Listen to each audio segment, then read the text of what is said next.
Porque eu lhes digo, não se preocupem com a sua própria vida, quanto ao que comer ou beber, nem com o seu próprio corpo, quanto ao vestir. Não é a vida mais importante que a comida e o corpo mais importante que a roupa? Observem as aves do céu, não semeiam, nem colhem, nem armazenam em celeiros, contudo, o Pai Celestial as alimenta. Não tem vocês muito mais valor do que elas? Quem de vocês, por mais que se preocupe, pode acrescentar uma hora que seja a sua vida? Porque se vocês se preocupam com roupas, vejam como crescem os lírios do campo, eles não trabalham nem tecem. Contudo, eu lhes digo que nem Salomão, em todo o seu esplendor, vestiu-se como um deles. Se Deus veste assim a erva do campo, que hoje existe, amanhã lançada no fogo, não vestirá muito mais a vocês, homens de pequena fé. Portanto, não se preocupem dizendo, o que vamos comer, o que vamos beber, o que vamos nos vestir, pois os pagãos é que correm atrás destas coisas. Mas o Pai Celestial sabe que vocês precisam delas. Busquem, pois, em primeiro lugar o reino de Deus e a sua justiça, e todas estas coisas lhes serão acrescentadas. Portanto, não se preocupem com o amanhã, pois o amanhã trará suas próprias preocupações. Basta a cada dia o seu próprio mal. Amém. Irmãos amados, eu queria falar rapidinho, ou tentar falar rapidinho. Aqui é bom porque o relógio é dourado, ali a gente não consegue ver a hora direito. O pastor pode pregar até meia-noite. Então eu vou colocar aqui o meu para os irmãos não sofrerem muito. Estava pensando nesse desafio que o pastor Marinho colocou para a igreja e para nós, pregadores, baseado no texto de Mateus, a partir do versículo 25 que eu li. E resolvi dar um título para esta palavra minha nesta noite. E o título é Prioridades e Promessas, ou Promessas e Prioridades. Você escolhe a ordem. O fato é, irmãos, é que nessa vida que nós vivemos, ninguém pode garantir nada. Nós não sabemos o que vai acontecer conosco daqui a 5 minutos. Não sabemos como será o nosso amanhã. Nós planejamos o nosso amanhã, nós sabemos o que pretendemos fazer daqui a pouco, mas a realidade é que não existe nenhuma garantia de que o que nós planejamos, o que nós desejamos, de fato será concluído e executado. Por quê? Porque a vida é incerta. Esta é a grande verdade. Na verdade, a única certeza que nós temos é que a vida é uma vida de incertezas. Não sabemos. A única coisa que sabemos é o hoje e, mais ainda, o agora. Porque o hoje termina meia-noite. E muita coisa pode acontecer daqui até a meia-noite. Portanto, irmãos, eu chego a uma conclusão e queria que vocês louvassem a Deus comigo nessa conclusão que eu chego. Cada dia da nossa vida que nós vivemos nesta terra é uma bênção. Porque Deus nos abençoou, que nos manteve vivo, e o plano que fizemos ontem a respeito de hoje está sendo executado na sua grande maioria. Por exemplo, ontem planejamos estar aqui hoje, e hoje viemos. Alguns dias atrás, semanas atrás, foi planejada essa semana de oração, e ela está acontecendo. Nós não partimos para a eternidade, nós não morremos, nós estamos aqui. Que bênção! Louvado seja Deus, porque Deus nos deu mais um dia. Eu pego um gancho aqui, para lembrar de um colega meu, um pouco cético, que quando ele faz aniversário, ele não gosta de receber os parabéns. E ele foge dessa abraçação, desses cumprimentos. Ele fala, rapaz, para que cumprimentar no aniversário? É só mais um ano, o que interessa é o dia a dia. Eu falei, eu sei, rapaz, mas pensa comigo. Faz 365 dias que o planeta deu uma volta inteira ao redor do Sol e você ainda está aqui. Então, o planeta, ele rodou, voltou para o mesmo ponto e você ainda continua vivo. Eu quero parabenizar você por isso. Feliz aniversário. Meus parabéns. Aí ele fala, olhando por esse ponto de vista. Por outro lado, irmãos, não é porque o amanhã é incerto que nós não devemos nos preparar para ele. Sábio é aquele que é previdente, que planeja o seu amanhã.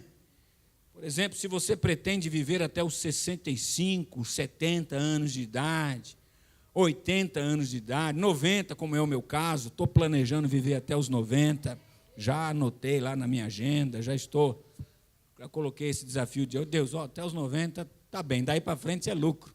Mas se você pretende viver bastante, é bom você começar agora, que você é novo, pensar na aposentadoria, viu, irmão? Vai, se você não trabalha CLT, faz um carnezinho lá, recolhe um pouco, um salário mínimo por mês, ou a base de um salário mínimo, porque o tempo passa, daqui a pouco você já está com 60, 70, aí você fala, puxa vida, os anos passaram. Então, quer viver bastante? Pensa na aposentadoria hoje. Você que mora de aluguel e tem 20, 30 anos de idade, vence e comprar um terreninho aí na periferia. Pastor, nós já estamos na periferia. Então, tá bom, compra um terreno aqui na Vila Souza, ou um pouquinho mais para distante, vai para onde der, depois você vem trazendo, vem voltando, porque daqui a pouco você está com 80 anos de idade e ainda está pagando aluguel. Temos que pensar no amanhã, sim, apesar do amanhã ser incerto, Deus quer que a gente trabalhe, planeje, seja sábio, porque o nosso Deus é sábio e quer que seus filhos também sejam. Mas são tantas as incertezas, irmãos, tantas as incertezas, são tantos os desafios, e são tantas coisas para a gente fazer. Temos que estudar, temos que trabalhar, temos que construir, temos que cuidar da nossa saúde, temos que cuidar dos filhos, aqueles que já têm filhos, temos que cuidar da nossa vida, temos que cuidar do meio ambiente, temos que pagar as contas, temos que vir à igreja, temos que contribuir, temos que exercer o nosso ministério. É tanta coisa a se fazer que a gente fica, às vezes, meio perdido em qual caminho a seguir. E a vida vai cobrando de nós decisões a tomar. E cada decisão que a gente toma para ir para um lado, nós estamos abandonando o outro lado. Eu li a respeito de uma vida planejada, que a cada sim que você disser, você tem que dizer uns 3, 4 não. Como eu disse sim para estar hoje aqui no culto com o pastor Marinho, eu tive que dizer alguns nãos que eu recebi depois. Por quê? Porque eu já tinha dito sim para cá. Quando você opta por ir por um caminho, a vida vai levar você a abrir mão de tantos outros. Se eu decido casar com essa moça, sabe o que está implicando nisso aí, irmãos? Abrir mão de todas as outras. É uma opção que eu fiz. Se eu decidir morar em São Paulo, isso quer dizer que eu não vou poder morar em Minas, nem no Nordeste, nem na França, nem nos Estados Unidos. As nossas decisões vão tirando de nós algumas coisas, porque escolhemos outras. Isso vai gerando na gente uma certa ansiedade, porque a vida tem um risco tão grande, e esse risco ele se torna um perigo para nós, porque são muitas as variáveis. Por exemplo, e se eu ficar doente? E se eu perder o meu emprego? E se não chover? E se a crise se agravar? E se a decisão que eu tomei não foi uma decisão mais adequada? E se eu descobrir lá na frente que o caminho escolhido não foi o caminho melhor? E se, isso gera em nós o quê? Ansiedade. E ansiedade, irmãos, é um mal deste século e já era um mal da época de Jesus Cristo. Eu costumo dizer, irmãos, que cada um de nós tem uma visão a respeito do céu.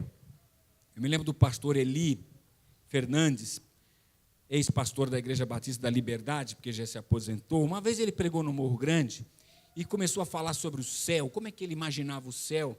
E ele falou que no céu, para ele, era um lugar que pelo menos tinha que ter pimenta do reino. Porque se o céu não tiver pimenta do reino, não é céu. Ele ama a pimenta do reino. E eu me lembro quando eu era criança, como essas crianças aqui, e falava-se sobre o céu, eu falava assim, gente, o céu para mim tem que ter uma bicicleta, porque um céu sem bicicleta não é céu. Hoje, eu já penso um pouco diferente. Para mim, o céu é um lugar que não tem ansiedade. Rapaz, se não tiver ansiedade no céu, para mim será o céu. Porque como é ruim viver ansioso, como é ruim viver preocupado, como é ruim viver angustiado, como é ruim viver nesse meio das incertezas. E aí, irmãos, nós começamos a nossa mensagem desta noite. Você e eu somos bem-aventurados, porque Jesus Cristo dá para nós uma fórmula, um modelo, um jeito de viver neste mundo de incertezas, nesse mundo de tantas alternativas, de tantas opções, de tanta pressão, vivendo em paz no nosso coração e descansando no poder de Deus. A estratégia de Deus é infalível. E eu queria falar aqui 3 coisas para os irmãos. Primeiro, diante das prioridades, diante das incertezas, melhor dizendo, estabeleça prioridade. Se você tem 10 coisas para fazer, escolha a mais importante, a mais necessária, e assim você vai fazendo a sua lista. Diante do texto que nós lemos, e uma parte que a gente não leu, mas vai ler agora, qual deveriam ser as nossas prioridades? Em primeiro lugar, está lá no versículo 19, que nós não lemos, mas eu lerei agora. Não acumulem para vocês tesouro na terra, onde a traça e a ferrugem destroem, e onde os ladrões roubam e furtam, mas acumulem para vocês tesouros no céu, onde a traça e a ferrugem não destroem, e onde os ladrões não arrombam nem furtam, porque onde estiver o seu tesouro, ali também estará o seu coração. Então essa é a primeira orientação da palavra de Deus para você viver a incerteza do dia a dia, livre da ansiedade. Não concentre os seus esforços naquilo que perece.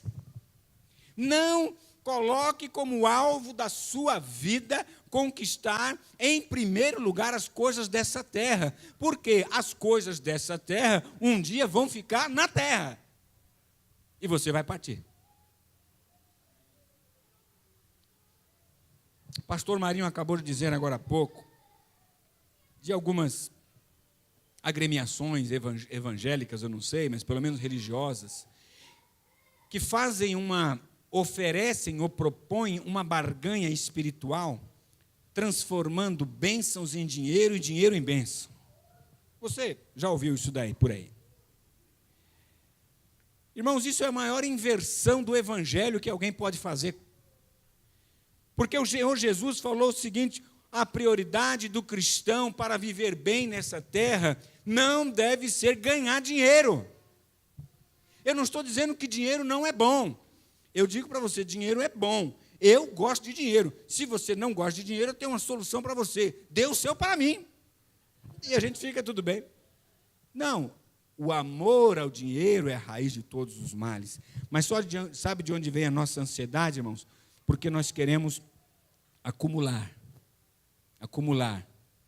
E ele diz aqui, Jesus Cristo, no contexto do Sermão do Monte, não acumulem na terra, mas acumulem no céu.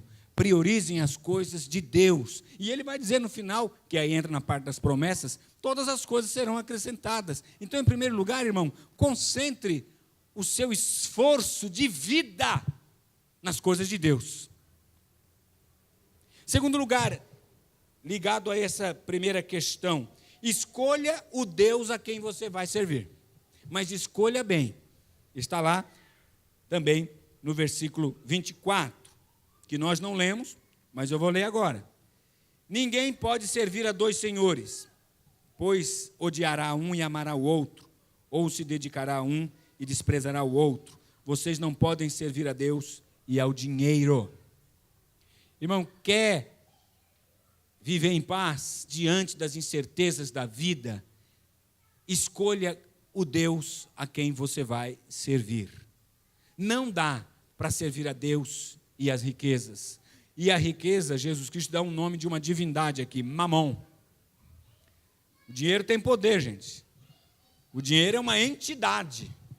O dinheiro é algo que a turma não está literalmente acendendo vela para ele, nem fazendo uma reza, mas estão adorando e buscando como Senhor da sua vida. O crente tem um único Senhor na sua vida, o Senhor Jesus Cristo. Se você opta por concentrar todo o seu esforço de vida para conquistar e angariar e acumular apenas dinheiro e colocar Deus em segundo e terceiro plano, a sua vida está fadada a ser uma vida ansiosa, infeliz e infrutífera. Portanto, qual é o Deus que você vai servir? E não adianta você falar, pastor, eu sirvo a Deus, mas tem um escorpião no seu bolso. Opa, que Deus é esse? Pastor, eu escolhi servir a Deus, mas não tem coragem de trazer arroz no primeiro domingo, nem feijão no segundo. Pastor, eu escolhi servir a Deus, mas não tem coragem de ajudar os necessitados, porque se você tem 100 reais, e se você tem 100 reais, você já é um bem-aventurado, hein? Se você tem 100 reais e der 10 para alguém, o que vai acontecer, irmão? Você vai ficar só com 90. Aí você fala, caramba, 100 é melhor que 90. 100 é mais que 90. Matematicamente você está correto, mas espiritualmente você está equivocado. Mamon alcançou o seu coração. Quando você começa a fazer conta, você começa a fazer, crente, o pastor orou aqui, que tem uma dificuldade de dar o dízimo. Ô irmão, vou falar uma coisa para você, que eu espero que seja de Deus, e eu creio que é. Quem tem dificuldade por dar o dízimo, o mamon ganhou espaço nesse coração. Pastor, o senhor não sabe da minha luta. Eu não sei mesmo. Mas se Deus disse que para dar, é porque é possível dar. Dá uma dica para você que não é dizimista. Comece com 1%, mês que vem você dá 2%, no outro você dá 3%, daqui a pouco você está dando 10%, daqui a pouco você está dando 20%, daqui a pouco você colocou sua vida em ordem. Coloca Deus em primeiro lugar, seja generoso, seja abençoador, porque à medida que você ficar sem dinheiro, você não vai se desesperar dizendo, meu Deus, acabou o meu dinheiro. Você vai ficar sem dinheiro, e é possível que você fique, eu não queria desanimar você. Você vai poder fazer uma oração e dizer, Senhor, eu estou sem dinheiro, mas o Senhor é o meu Deus e não mamão. Porque essa vida é cíclica, viu, irmão? Hoje o cabra está lá em cima. Desculpa falar o cabra aqui, porque eu não sei se tem nordestino nessa igreja. O cabra está lá em cima, está pisando, né, em cima da carne seca, olhando para baixo. Só que daqui a pouco, meu irmão, a roda gira, o camarada passa por um perrengue, está lá embaixo, aí vai ter que... Estava acostumado a comer filé mignon, vai ter que comer um ovinho frito. Daqui a pouco começa a comer um colchão duro, colchão mole, volta para o filé mignon. Irmãos, a vida é cíclica. E nós não podemos viver a nossa vida nesse ciclo de altos e baixos, porque ninguém merece. Deus nos chamou para viver uma vida feliz, no alto e no baixo.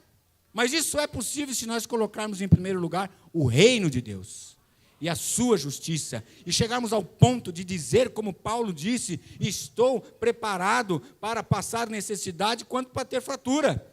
Eu sei passar por tudo isso. Será que você sabe já, irmão? Eu não sei se eu sei, mas eu quero estar. E eu quero estar como? Escolhendo Deus a quem eu vou servir. Não mamão, não o dinheiro, mas a Deus. Terceiro e último lugar, além desses dois itens que envolvem aqui as prioridades, vem as promessas. Aí, versículo 25 que nós lemos. Portanto, sempre que você vê portanto na Bíblia, sempre que você lê entretanto na Bíblia, sempre que você lê pois na Bíblia, é porque ele está fazendo ligação com algo que estava sendo comentado antes. E o que estava sendo comentado antes? Não acumulem tesouro na terra, não sirvam a Deus, sirvam a Deus e não a mamão. Portanto, diante destas duas coisas que eu citei, não se preocupe com a sua própria vida. Quais itens da vida? O que comer, o que beber e o que vestir. Só isso? Biblicamente falando, é disso que a gente precisa, irmão. Ninguém vive sem comer. Ninguém vive sem beber, e sem vestir a gente vai morrer de frio e passar vergonha aí, porque vai estar sem roupa na rua. E as outras coisas? E se eu morar no barraco? Deus é contigo. E se eu morar na favela? Deus é contigo. E se eu morar num apartamento de um dormitório? Deus é contigo. E se minha vida melhorar e eu for para um sobrado, Deus é contigo. E se eu ficar bem e for morar e tiver 4, 5 casas, Deus é contigo. E se eu perder tudo e voltar para o barraco, Deus é contigo. Agora, o que Deus promete, irmãos? Quando Ele fala para a gente não se preocupar, porque Ele cuida dos lírios do campo, porque Ele cuida das aves do céu,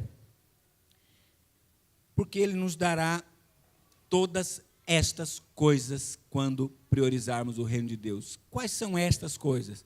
O que comer, o que beber e o que vestir. Pastor, eu posso querer um pouco mais? Pode. Aliás, eu diria mais, deve. Não há problema nenhum em a pessoa ter ambição. Eu acho que o problema está na pessoa que não tem ambição. Porque existe uma diferença entre ambição e ganância. Ambição é querer mais, e ganância é querer mais para si. Ambição é querer mais, e à medida que tem mais, dá mais, doa mais, abençoa mais, reparte mais. E a ganância, meu. Então, irmão, pastor, eu quero progredir, quero prosperar, quero comprar uma casa legal, um apartamento, um carro, quero fazer uma viagem. Deus te abençoe, irmão. Não esquece dos pobres quando você chegar lá. Amém, irmão? Não esquece de onde você veio. Se você sair aqui da nossa Cachoeirinha, Vila Souza, Pirituba, Morro Grande, e for para Pompeia, Perdizes, Jardins, não esquece de onde você saiu, não, irmão. Porque o Deus de lá é o Deus daqui. É o Deus da bênção. É o Deus que te ajuda a chegar lá. Mas se você não chegar, não precisa chorar, dizendo, ai Deus, o Senhor me abandonou. Não te abandonou. Porque na sua casa não vai faltar o que comer, o que beber, nem o que vestir. Digo mais, isso é uma promessa de Deus. Se alguém aqui nessa igreja, vou falar no meu nome, em nome do pastor Marinho, depois se eu estiver errado ele me corrige lá fora. Ninguém nessa igreja deve passar fome. Ninguém. Se tiver faltando comida na sua despensa da sua casa, procure o Ministério de Serviço Social, procure o pastor, os irmãos vão se mobilizar. Falar, irmão, não é possível, não tem arroz na sua casa? Não tem, pastor, nós estamos sem comer durante todo o dia. Não vai acontecer isso na igreja de Deus, porque se não tem na sua, tem na minha, eu reparto a minha contigo. Isso é o reino de Deus. Isso pode acontecer, irmão, pode acontecer. Acontecia na época de Cristo, na época de Paulo, as viúvas não tinham INSS. A igreja se mobilizou para socorrer aquelas irmãs necessitadas. Qual é a promessa? Busque em primeiro lugar o reino de Deus. Todas as coisas vos serão acrescentadas. Eu quero ler 1 Timóteo, capítulo 6, e encerrar aqui a minha palavra, lembrar do que Paulo disse a Timóteo, versículos 6, 7 e 8. Olha se as coisas não batem. Versículo 6, de fato a piedade com contentamento é grande fonte de lucro. Versículo 7, pois nada trouxemos para este mundo e dele nada poderemos levar. Por isso, disse Paulo a Timóteo, tendo o que comer, tendo o que vestir, estejamos com isso satisfeitos, ou na versão de alguns irmãos, contentes. O que eu quero dizer com isso, irmãos? Se você e eu começamos a murmurar diante de Deus, murmurar, porque não temos algumas coisas materiais que gostaríamos muito de ter, nossa murmuração não está agradando a Deus. Se você tem um Nokia, aquele de 5 anos atrás, e o seu irmão comprou um iPhone 6, e você se dobra diante de Deus, Senhor, eu sou teu servo, eu também mereço um iPhone. Deus vai dizer para você, cresça, meu filho. A sua oração está sendo uma oração infantil. Deus ouve a sua oração, porque Deus ouve a oração de criança, vai ouvir a sua também. Mas é uma oração de criança. A oração de adulto é aquela: Senhor, eu tenho esse celular aqui, não consigo nem instalar o WhatsApp nele, mas se o Senhor me ajudar, eu vou comprar um celular melhor e vou entrar no grupo dos pastores da Abanoc, vou entrar no grupo da família Vila Souza. Mas se o Senhor não me der essa condição, eu ligo. Se eu não ligar, eu mando um sinal de fumaça. Se eu não mandar um sinal de fumaça, eu jogo uma pedra na janela do meu vizinho para chamar a atenção dele. Mas isso e nada disso vai tirar a minha paz e a minha alegria, porque eu sirvo a Deus e não a Mamão. Que Deus nos abençoe. Se você não sabe por onde começar, irmãos, comece confiando a sua vida nas mãos de Deus. Todas as coisas serão acrescentadas. Comer, beber, vestir. Mas quem sabe Deus te dá uma namorada, te dá um esposo. Quem sabe Deus te dá um emprego. Quem sabe Deus te dá uma casa. Quem sabe Deus te dá a possibilidade de viajar para a Praia Grande. Quem sabe Deus te abençoa, que você vai parar no Guarujá. Daqui a pouco você está no Nordeste. E quem sabe você ganha um mundo. Quem sabe, irmãos, Deus é o Deus de toda a bênção. Que Ele te abençoe em nome de Jesus. Amém.